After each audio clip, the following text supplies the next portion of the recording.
Gue belakangan ini suka banget sama konspirasi dunia, terutama teori yang sangat berlawanan arah dengan para ilmuwan konvensional dan mainstream. Karena yang namanya teori, itu yang kita tahu adalah selalu belum tentu salah dan belum tentu benar. Salah satu teori konspirasi yang paling gue suka belakangan ini adalah tentang Mesir.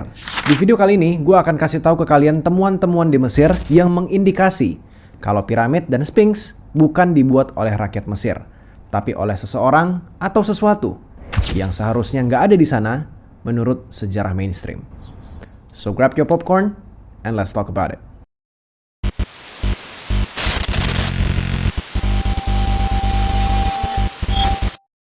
Halo semuanya, gue Jos Kultom. Selamat datang di channel pribadi gue. Kalian bisa follow sosmed gue yang lainnya di Instagram dan TikTok dengan nama Jos Rafge.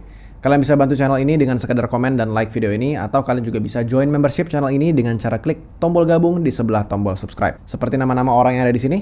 Oke, ini adalah orang-orang yang sudah gabung membership di channel ini. Thank you so much guys, udah mau gabung. Dan kalianlah orang-orang yang benar-benar nge-push gue untuk terus bisa bikin video ke depannya. Dengan kalian gabung, kalian juga bisa dapetin akses ke video-video yang belum tayang duluan. Terutama kalau kalian masuk ke level 2 VIP. Kalau kalian ambil yang paling murah di level 1, kalian bisa nonton video yang belum tayang, tapi hanya beberapa jam sebelum tayang ke publik. Kalian juga bisa dapat logo khusus di setiap kali kalian komen, dan gue bisa dengan mudah notice dan bisa reply komen kalian. Dan karena belum ada yang mau sponsori video ini, gue memutuskan untuk sponsor video gue di sini. Gue mau kasih tahu ke kalian kalau gue adalah professional voiceover artist yang sudah mengisi banyak iklan brand-brand besar di Indonesia dan internasional seperti berikut ini. A dream where nature is not just a piece of our imagination, but an experience to come home to. Aktivitas di mana kita dijudge malas gerak, padahal kita lagi mau gerak. Mari mager bareng Greenfields Extra. Embark on an innovative, sustainable, and hassle-free EV ownership journey today. Jadi bagi kalian yang mau pakai suara gue di project kalian, mau itu project kecil, mau itu project besar, silakan hubungi Instagram gue di josrafge.vo. Dan bagi kalian yang tertarik untuk belajar voiceover privat, juga bisa follow Instagram gue yang sama dan klik link yang ada di bio. Jadi jangan ragu-ragu untuk sekedar nanya-nanya tentang voiceover di akun Instagram yang itu. Thank you so much guys, kita mulai aja videonya. Sampai sekarang di tahun 2024, kalau kalian mencari tahu mengenai gimana piramid itu dibangun, kita tuh selalu disuguhkan sama gambar-gambar ada ratusan orang gitu ya, menarik satu batu besar bareng-bareng, terus mereka menyusunnya pelan-pelan batuan itu sehingga membuat sebuah struktur bangunan dengan jumlah batu sebanyak 2,3 jutaan batu. Yang masing-masing batunya itu seberat 2,5 ton sampai 15 ton. Bahkan batu terbesarnya itu seberat 80 ton. Dan ini cuma satu piramid Giza aja, belum piramid-piramid yang lainnya. Batu granit yang dipakai di piramid Giza itu juga sumbernya yang paling dekat. Itu dari satu tempat namanya Aswan, yang letaknya itu 800 km dari piramid Giza. Kalian mau percaya gambar ini? Yang orang narik batu-batuan ini. Kalian percaya itu kayak gitu cara piramid itu dibangun? Apakah kalian percaya bahwa semua bangunan di sana dibangun oleh rakyat dengan budak-budaknya yang cuman pakai tali dan kayu-kayuan gitu? Like, what the fuck man? Gak masuk akal bro. Bahkan dengan teknologi zaman sekarang aja, bikin piramid Giza itu sebuah tantangan besar. Luar biasa besar. Gimana caranya orang zaman dulu yang gak punya teknologi secanggih kita bikin bangunan segede itu dan sebanyak itu? Nggak make sense man. Kalian mungkin bisa ketik gitu di komen cerita, oh dulu rakyat Mesir pakai teknik air, pakai tali ini itu, simpulnya begini begono, pakai derek zaman kuno, pakai pasir ini itulah, dibangun sampai ratusan tahun. Enggak ya, gua jujur nggak percaya. Udah gue baca semuanya mengenai teori-teori gimana piramida dibangun, menurut gua nggak ada yang masuk akal. Gue dari kecil sudah nonton mengenai gimana piramida itu dibangun. Dan sampai sekarang menurut gue itu semuanya gak make sense sama sekali. Terutama penjelasan dari ilmuwan-ilmuwan atau arkeolog-arkeolog mainstream. Menurut gue tuh gak make sense. Sampai akhirnya gue menggali sendiri informasi dari banyak peneliti independen. Dan gue menemukan fakta yang menurut gue lebih make sense, tapi sangat dibenci sama peneliti mainstream. Kalian perlu tahu, peneliti mainstream bilang bahwa piramida Giza itu dibangun selama 20 tahun. Satu piramid Giza itu dibangun 20 tahun. Berarti dalam waktu 1 tahun itu dibutuhkan sekitar 115.000 batu untuk sudah disusun. Tadi kan ada 2,3 juta kan. 1 tahun itu butuh sekitar 115 ribuan batu yang sudah tersusun.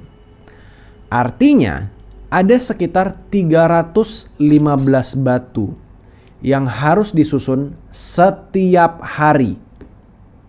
Dan kalau time frame yang gue kecilin lagi, berarti ada satu batu yang sudah harus tersusun, terangkat ke atas piramida itu, ya, dengan sangat presisi, saking presisinya bahkan kertas aja nggak bisa masuk ke sela-selanya, ya, itu setiap 5 menit sekali, non-stop, selama 20 tahun.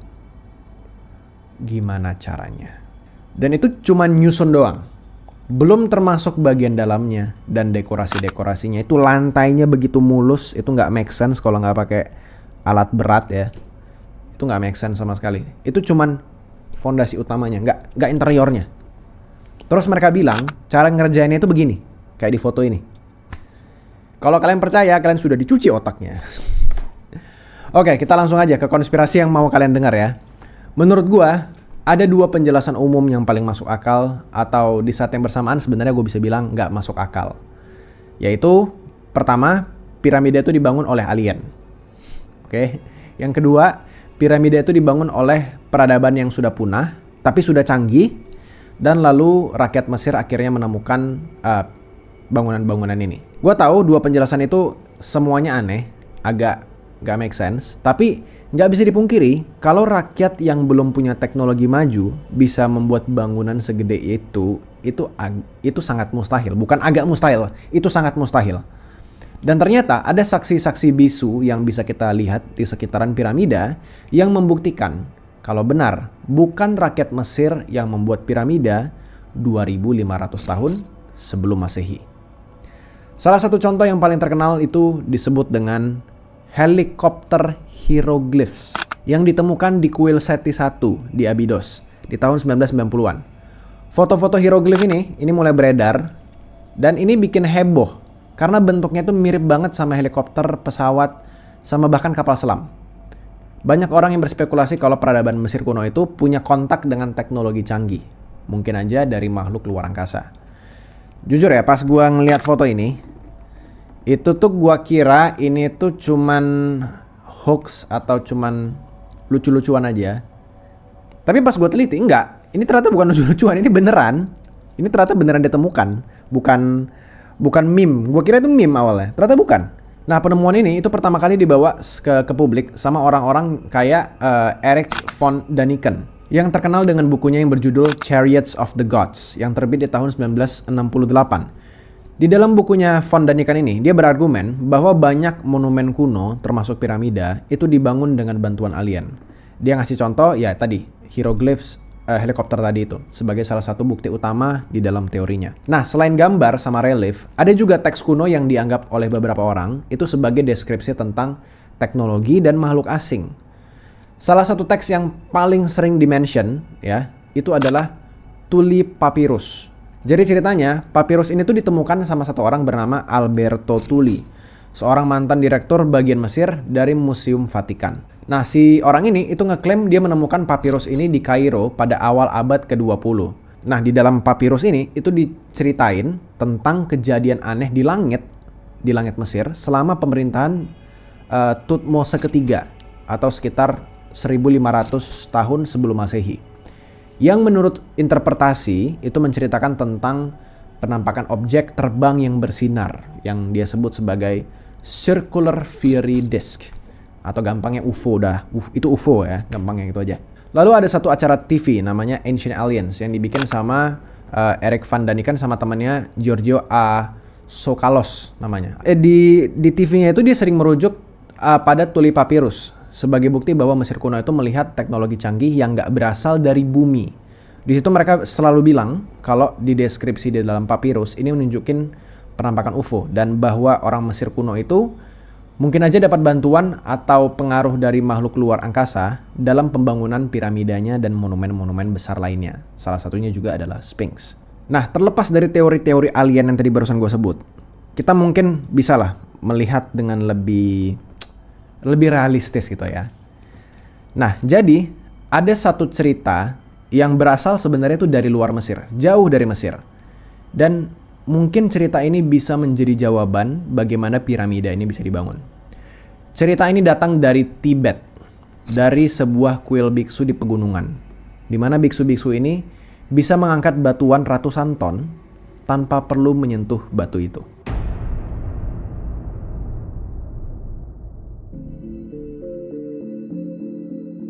Kita tahu di sains modern bahwa kita mampu mengangkat sebuah benda menggunakan suara akustik. Ini juga sudah dibuktikan sama Steve Elmore, seorang insinyur dan peneliti dari Amerika Serikat. Di mana di laboratoriumnya itu, di awal tahun 2000-an, dia berhasil mengangkat partikel kecil menggunakan speaker khusus yang bisa mengeluarkan frekuensi sangat tinggi. Eksperimen yang paling terkenal itu adalah dia berhasil mengangkat bola styrofoam kecil. Nah, di sini di eksperimennya dia mengatur frekuensi dan intensitas gelombang suara. Dan bola styrofoam itu bisa melayang di udara stabil, ya, tanpa menyentuh permukaan apapun. Teknik ini juga menunjukkan bagaimana gelombang suara bisa menghasilkan tekanan yang cukup kuat untuk melawan gravitasi. Nah, dari eksperimen ini, kita tahu bahwa memang mungkin untuk bisa mengangkat sebuah objek hanya dengan suara, tanpa menyentuh. Tapi masalahnya, ini tuh hanya benda kecil. Nggak bisa kita samain sama batuan berat seperti yang ada di Mesir sampai puluhan ton. Bahkan Steve Elmore sendiri itu nggak sanggup mengangkat sebuah kerikil kecil yang beratnya itu nggak jauh beda sama styrofoam. Hingga akhirnya muncullah sebuah cerita yang mirip dari Tibet. Jadi ceritanya gini. Pada tahun 1939, ada seorang dokter dari Swedia bernama Dr. Jarl yang sangat tertarik dengan budaya dan teknologi kuno. Dia memutuskan untuk pergi ke Tibet dan bertemu sama satu orang biksu senior lah. Namanya itu sebutannya Lama, yang pernah dia kenal di saat bangku kuliah di Oxford.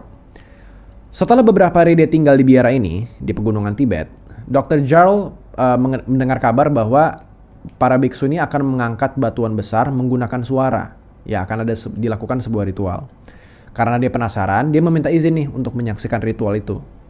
Karena si biksu senior ini sudah kenal dengan si Dr. Jarl, akhirnya yaudah, lu boleh ikut gitu. Nah, di satu pagi, ketika Dr. Jarl ini diajak ke sebuah lembah yang jaraknya itu sekitar 250 meter lah dari biara. Nah, di lembah ini itu tuh ada sebuah platform besar, kayak sebuah panggung gitu. Dan di situ ada batu yang sangat besar di atas platform itu. Ini adalah tempat mereka biasanya sering melakukan ritual. Dr. Jarl di situ duduk dan dia memperhatikan dengan seksama ritualnya. Para biksu ini akhirnya mulai berkumpul ya. Mereka membawa alat-alat musik tradisional dan alat-alat musiknya itu seperti trompet yang ukurannya besar banget, terus ada drum, sama ada juga gong. Dan di sini mereka mulai memainkan alat musik tersebut, menghasilkan suara yang resonansinya itu lumayan kuat. Dan posisi biksu-biksu ini tuh seperti membentuk setengah lingkaran dengan alat-alat musik mereka ini. Dan ketika mereka mulai bermain, ya, seiring suara musik ini semakin lama semakin keras, si Dr. Jarl ini mulai merasakan getaran di udara dan tanah di sekitarnya. Batu itu melayang di udara, bergerak perlahan menuju ke tebing sisi sebelahnya. Dan batu itu turun dengan lembut. Jadi bukan jatuh, bukan blak, tapi pelan-pelan dia turun ke sebuah tempat yang memang sudah disiapkan awalnya. Nah, si Dr. Jarl ini itu sebenarnya pada saat dia menyaksikan itu, dia pengen mendokumentasi semua peristiwa ini dengan kamera film yang udah dia bawa. Tapi tidak diizinkan sama para biksu ini. Karena dia bilang ritual ini tuh adalah rahasia suci yang nggak boleh dibagikan ke dunia luar. Jadi ya setelah upacara selesai, Dr. Jarl kembali ke biara dengan banyak pertanyaan gitu di pikirannya. Dan dia pada saat ini tuh mencoba mencari penjelasan. Gimana caranya para biksu itu bisa mengangkat batuan besar hanya dengan alat-alat musik. Dan sampai sekarang tuh sebenarnya belum ada jawaban yang memuaskan. Jadi cerita Dr. Jarl ini tuh adalah sebuah cerita yang ya bisa dibilang pseudoscience, kita bisa bilang dia bohong juga, kita nggak tahu. Tapi ini adalah seorang dokter yang punya reputasi yang baik di sebuah institusi pendidikan. Lalu ada satu cerita aneh lagi yang lain yang bisa mengungkap gimana piramida ini dibangun. Cerita ini datang dari sebuah tempat bernama Coral Castle, sebuah monumen yang dibangun dengan batuan koral yang berat masing-masing batuan itu sekitar puluhan ton, ya. Monumen ini saking anehnya, saking bagusnya dan saking mustahil untuk dibangun. Ini tuh sampai ditetapkan sama orang-orang lokal tuh sebagai keajaiban dunia. Ini tuh bukan monumen kuno yang dibangun tahun berapa ribu tahun sebelum Masehi, enggak. Ini tuh dibangun di tahun 1920-an sama satu orang bernama Edward Leedskalnin. tanpa bantuan alat berat. Dan dia membangun ini sendirian.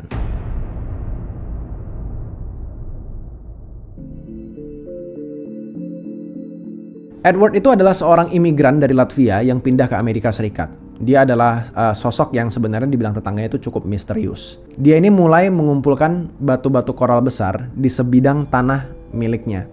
Dan tetangganya ini itu sering melihat batu-batu ini tiba-tiba muncul di tempat yang berbeda. Tetapi nggak pernah ngelihat gimana si Ed ini itu bekerja memindahkan batu-batuan ini.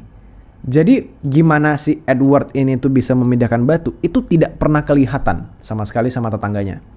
Dan lucunya Edward ini cuma bekerja di malam hari untuk menjaga metode dan teknik rahasianya ini. Dia nggak mau sharing, dia tuh pelit orangnya. Dan dia juga sering mengatakan secara eksplisit kalau dia memahami rahasia para pembangun piramida. Dan dia juga bilang kalau dia menggunakan prinsip-prinsip magnetisme dan gravitasi.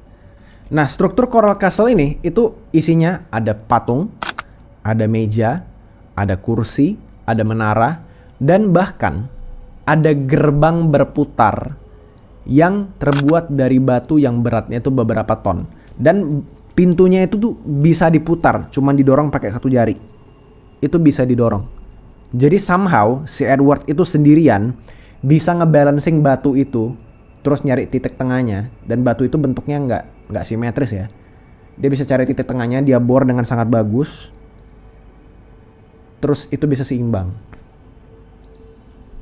Like how?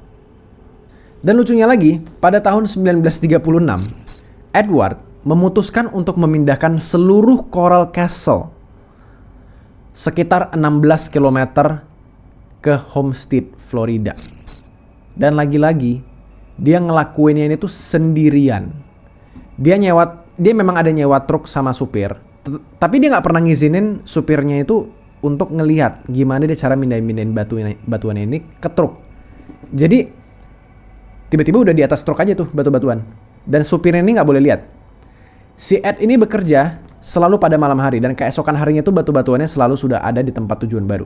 Coral Castle ini akhirnya selesai di tahun 1940-an, dan Edward itu akhirnya membuka ini sebagai tempat umum, tempat wisata. Orang-orang dari seluruh dunia, bahkan kalian tuh bisa datang ke sana untuk langsung ngelihat keajaiban yang dibikin sama Edward ini. Dan rahasia cara dia membangun ini, itu nggak pernah dia sharing sampai akhirnya dia meninggal di tahun 1951. Si Edward Leedskalnin ini mungkin aja benar-benar tahu gimana cara piramida ini dibangun. Dan kalian perlu ingat ya, ini tuh dia bangunnya tuh sendirian, tanpa bantuan orang lain. Gak menutup kemungkinan kalau piramida itu dibangun dengan cara yang sama seperti yang Edward lakukan ke Coral Castle-nya, tapi dengan rakyat yang lebih banyak. Kalau gue pribadi ya, penjelasan sederhana gue, itu Edward bukan orang ya. Dia penyihir, itu dia bukan manusia biasa menurut gue, alien ya itu pasti. Oke. Sekarang udah sampai setengah video, tapi kita dari tadi cuma ngomongin piramida Mesir. Padahal ada hal-hal lain yang aneh di negara ini.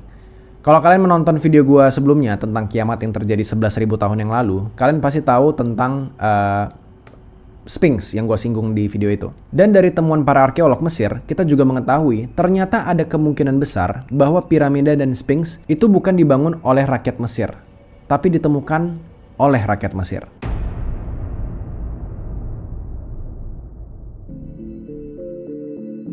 Di video sebelumnya, gue menyinggung kalau di area bagian bawah Sphinx itu terdapat erosi batuan. Dan erosi batuan sejenis ini itu bukan erosi yang terjadi oleh angin, tapi oleh air. Dan ini bukan erosi air yang kecil. Ini dikemukakan oleh satu orang bernama Dr. Robert Schoch dari Boston University dari tahun 1990-an. Dia tertarik sebenarnya sama pola erosi ini di tubuh Sphinx sama di bagian-bagian sekitarnya. Dr. Schoch ini memperhatikan bahwa erosi yang terjadi pada Sphinx itu tampaknya dari air hujan yang sangat intens. Karena nggak mungkin erosi ini bisa terjadi dengan curah hujan yang kecil. Atau mungkin saja bisa juga banjir yang sangat besar. Karena sudah jelas kalau kalian lihat sendiri fotonya, itu ukuran erosinya itu sangat besar. Temuan-temuan ini itu mengarahkan si Dr. Schoch akhirnya berhipotesis bahwa Sphinx itu mungkin jauh lebih tua daripada yang sebelumnya diperkirakan oleh arkeolog dan para sejarawan. Dan berdasarkan penelitiannya dia menyarankan bahwa Sphinx itu mungkin aja udah dibangun pada zaman es terakhir. sekitar 9.000 hingga 12.000 tahun yang lalu. Tahun yang sama dengan video yang gue mention di beberapa video sebelumnya. Pada periode tersebut, iklim di Mesir jauh lebih basah dan mengalami hujan deras yang bisa menjelaskan pola erosi air yang ditemukan di Sphinx itu tadi. Ini tuh jauh lebih tua dibandingkan apa yang diperkirakan sama ilmuwan-ilmuwan tradisional yang mereka bilang itu Sphinx dibangun sekitar 4.500 tahun yang lalu selama masa pemerintahan Firaun Khafre namanya. Nah, teori ini tuh juga diperkuat sama patung Sphinx-nya itu sendiri. Kalau kita lihat di patung Sphinx, kepala Sphinx itu jauh lebih kecil dibandingin sama tubuhnya yang besar dan panjang. Proporsinya tuh agak nggak seimbang. Dan ini tuh bikin orang jadi bertanya-tanya ketika dia melihat patung Sphinx. Kepala asli Sphinx itu mungkin aja udah diukir ulang menjadi kepala manusia dari bentuk aslinya yang ukurannya tuh jauh lebih besar. Yang dipercaya, ada yang bilang kepala singa, ada juga yang bilang kepala Anubis. Pola erosi yang ada di tubuh Sphinx itu juga nggak konsisten. Kalau kalian lihat, tubuh Sphinx itu tanda-tanda erosinya itu cukup signifikan. Sesuai dengan teori air, erosi air tadi yang diusulkan sama si Dr. Robert Koch tadi. Tapi, kepalanya Sphinx itu tampak jauh, hampir nggak ada erosi air sama sekali. Nggak ada tanda-tanda erosi yang sama di antara kepala sama di badan. Sangat berbeda. Ini menunjukkan bahwa kepalanya itu mungkin aja diukir ulang pada waktu yang jauh lebih belakangan setelah tubuhnya itu berdiri. Jadi dari temuan-temuan yang kalian bisa langsung lihat technically dari foto Sphinx, kalian cukup lihat aja sebenarnya di foto. Kepala, badan, sama sekitar-sekitarnya itu sangat terlihat jelas. Kalian bisa menyimpulkan bahwa Sphinx itu dulu bentuknya nggak kayak gitu. Dan belakangan ini aja ya, di tahun 2023 kemarin, tim arkeolog internasional yang tergabung dalam proyek Scan Pyramids itu pakai teknologi canggih seperti misalnya radiografi kosmik sama endoskopi.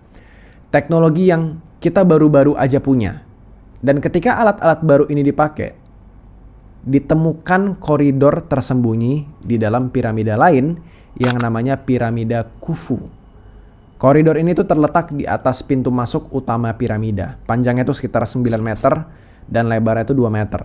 Penemuan ini tuh bikin banyak pertanyaan tentang fungsi koridor itu. Apakah ini untuk mendistribusikan berat atau mengarah ke ruangan tersembunyi lainnya? Banyak yang berspekulasi juga, mungkin aja koridor ini tuh bisa memecahkan misteri-misteri yang belum terpecahkan di Mesir. Atau bahkan malah menambah misteri lainnya. Setiap tahun, misteri-misteri baru mulai bermunculan seiring berkembangnya teknologi. Dan gue cukup yakin, pasti ada sesuatu yang para arkeolog itu sebenarnya sudah temukan di sana, tapi nggak bisa diangkat ke publik atau disembunyikan karena temuannya itu bisa merusak pengetahuan sejarah Mesir konvensional. Atau bahkan teknologi rahasia lah yang nggak bisa kita share ke publik. We don't know. Pastinya yang kita tahu ya, yang kita bisa asumsikan, orang-orang yang mendanai para arkeolog ini, orang-orang kaya yang taruh uang banyak supaya arkeolog ini itu bekerja, itu pasti pengen ada keuntungan di balik temuan-temuannya ini. Sudah pasti 100% nggak semuanya itu di-share ke publik. Menurut kalian gimana? Gue jujur, pemikiran gue tentang misteri piramid Giza dan Sphinx ini tuh agak liar pikirannya. Gue pribadi sebenarnya lebih condong kepada piramida Giza ini tidak dibangun sama rakyat Mesir, tapi ditemukan. Gue percaya itu. Gue percaya bahwa struktur piramid ini itu sudah ada sejak belasan ribu tahun yang lalu. Di mana somehow sudah ada peradaban lain yang sangat canggih membangun piramida ini. Dan gue percaya ini mungkin aja bukan manusia seperti kita, tapi manusia yang bentuk tubuhnya itu udah lain dan mereka punya teknologi yang sangat canggih lah, yang mungkin kita sekarang itu anggapnya sebagai sihir. Gue percaya kalau sihir itu cuman teknologi yang terlalu canggih untuk kita pahami. Seperti kata Arthur C. Clarke, di mana dia bilang, "Any sufficient advanced technology is indistinguishable from magic." Atau kalau gue terjemahin menjadi, teknologi yang cukup canggih ini tidak bisa dibedakan dengan sihir. Thank you guys udah nonton sampai habis. Gue di sini mau bagi-bagi hadiah buat kalian yang sudah nonton sampai akhir video ini. Gue akan transfer uang 50.000 ke 2 orang. Biasanya 1 orang, ini gue transfer ke 2 orang. 2 orang ini akan gue pilih secara random. Jadi kemungkinan kalian bisa dapat itu sekarang jadi jauh lebih besar. Untuk bisa dapetin hadiahnya, kalian cukup jawab pertanyaan ini. Coba jelaskan versi kalian gimana piramida ini dibangun. Dan ini nggak wajib saintifik ya. Kalian boleh ngibul, nggak masalah. Nggak wajib beda juga dengan video ini. Terserah kalian mau dapetin sumber dari manapun udah terserah. Ceritain aja di bawah. Lalu tambahin kata di akhir jawaban kalian, Mesir jauh ya, di akhir jawaban kalian. Supaya gue tahu apakah kalian nonton video ini sampai habis. Kalau kalian nggak taruh kata rahasia itu, kalian nggak gue anggap bisa menangin hadiah 50.000 itu. Ingat ya, kalau kalian nggak subscribe, kalian otomatis nggak akan kepilih. Jadi pastiin kalian sudah subscribe. Kalian juga bisa nonton video gue sebelumnya tentang kiamat 11.000 tahun yang lalu di sini. Oke. Atau kalian mau dapat tamparan berita tentang penyakit baru yang mungkin aja bisa heboh lagi kayak tahun 2020, kalian bisa klik video yang ada di bawah sini. Oke, itu aja guys. Thank you. See you in the next video. Bye-bye.